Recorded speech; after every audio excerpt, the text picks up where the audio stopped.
నీలిమ సరిగ్గా 3 నెలల క్రితం 17A కి సంబంధించి సుప్రీంకోర్టు రిజర్వ్ లో పెట్టడం జరిగింది చంద్రబాబు నాయుడు క్వాష్ పిటిషన్ కి సంబంధించి అంటే 17A వర్తిస్తుంది అని చంద్రబాబు తరపు న్యాయవాదులు కావచ్చు వర్తించదు అని చెప్పేసి ప్రభుత్వ తరపు న్యాయవాదులు చూసాం మనం అప్పుడు ఎంత హడావిడి జరిగింది ఏంటనేది సో ఈ రోజు దానికి సంబంధించినటువంటి తీర్పు వెలువడే అవకాశాలు అయితే కనిపిస్తా ఉన్నాయి సో ఇదొక పూర్తిగా చాలా రాష్ట్రంలో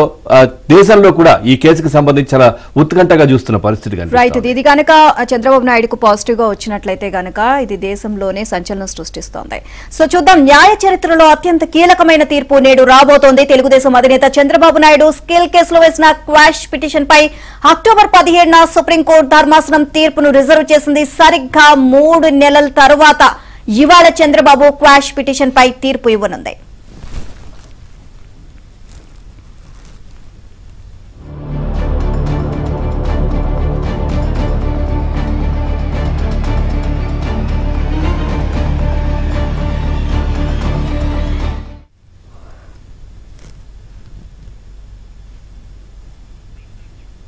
అవినీతి నిరోధక చట్టంలోని 17A సెక్షన్ ఉల్లంఘిస్తూ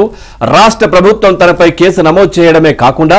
క్రింద కోర్టు తనకు రిమాండ్ విధిస్తూ ఇచ్చిన ఉత్తర్వులను సస్పెండ్ చేయాలని ఎఫ్ఐఆర్ ను క్వాష్ చేయాలని టీడీపీ అధినేత చంద్రబాబు నాయుడు సెప్టెంబర్ 23న సుప్రీంకోర్టులో పిటిషన్ దాఖలు చేశారు జస్టిస్ అనిరుద్ బోస్ జస్టిస్ బేలా ఎం త్రివేది నేతృత్వంలోని ధర్మాసనం సుదీర్ఘంగా విచారణ చేసింది చంద్రబాబు తరపున సీనియర్ న్యాయవాదులు హరీష్ సాల్వే సిద్ధార్థ్ లూథ్రా వాదనలు వినిపించగా ప్రభుత్వం తరపున సీనియర్ న్యాయవాది ముకుల్ రోహత్గి వాదనలు వినిపించారు అంతకు ముందు ఏపీ హైకోర్టులో చంద్రబాబు వేసిన క్వాష్ పిటిషన్ కొట్టివేసింది దీనిని సవాల్ చేస్తూ చంద్రబాబు సుప్రీంకోర్టును ఆశ్రయించారు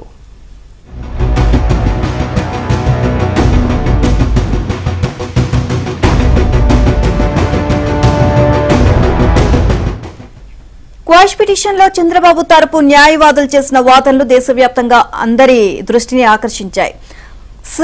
స్కిల్ కేసులో చంద్రబాబు ముఖ్యమంత్రిగా ఉండి నిర్ణయం తీసుకున్నారని ఆయన తరపు న్యాయవాదులు స్పష్టం చేశారు ముఖ్యమంత్రి అంటే ప్రజాసేవకుడు అని అటువంటప్పుడు ఆయనకు అవినీతి నిరోధక చట్టంలోని 17A వర్తిస్తుంది అని వాదనలు వినిపించారు పైగా స్కిల్ డెవలప్మెంట్ కేసులో చంద్రబాబు మంత్రివర్గంలో నిర్ణయం తీసుకోవడం కాకుండా శాసనసభలో బడ్జెట్ ను కూడా ఆమోదించారని గుర్తు చేశారు ప్రభుత్వం తీసుకునే విధానపరమైన నిర్ణయాలకు నేరత్వాన్ని ఎలా ఆపాదిస్తారు అని ప్రశ్నించారు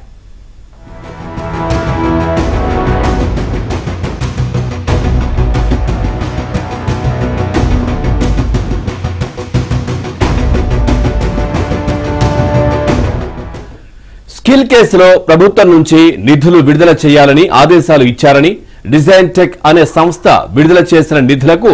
వెండార్ జీఎస్టీ చెల్లించకపోతే చంద్రబాబును ఎలా బాధ్యుణ్ణి చేస్తారని ప్రశ్నించారు పైగా ప్రభుత్వాలు గత ప్రభుత్వంపై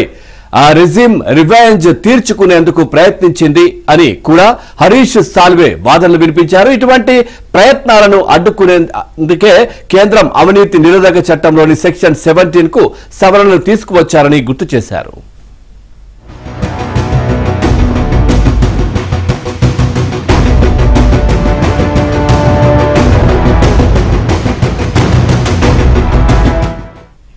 ప్రభుత్వంలో తీసుకునే విధానపరమైన నిర్ణయాలపై కేసు నమోదు చేయాలని భావిస్తే అపాయింటింగ్ అథారిటీగా ఉన్న గవర్నర్ అనుమతి తీసుకోవాలని 17A సవరణలు తీసుకొచ్చారని ధర్మాసనానికి నివేదించారు అయితే రాష్ట్ర ప్రభుత్వం కక్ష సాధింపు చర్యలకు దిగి గవర్నర్ అనుమతి తీసుకోలేదని పేర్కొన్నారు చివరకు కేసు దర్యాప్తు చేయాలన్న అనుమతి తీసుకోవాలని స్పష్టం చేశారు వీటన్నిటిని ప్రభుత్వం ఉల్లంఘించింది అని ఆరోపించారు అందువల్లనే రిమాండ్ ఉత్తర్వులను సస్పెండ్ చేయాలని ఎఫ్ఐఆర్ ను క్వాష్ చేయాలి అని కోరారు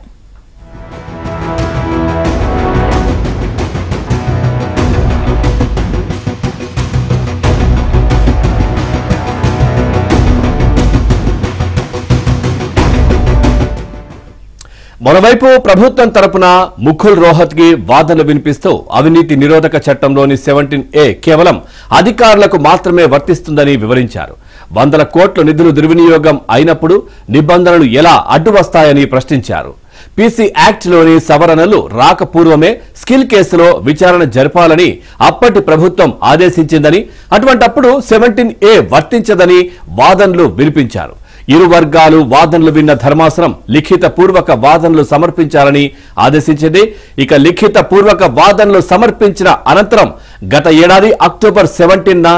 ఈ కేసులో తీర్పును రిజర్వ్ చేస్తున్నట్లు ప్రకటించింది.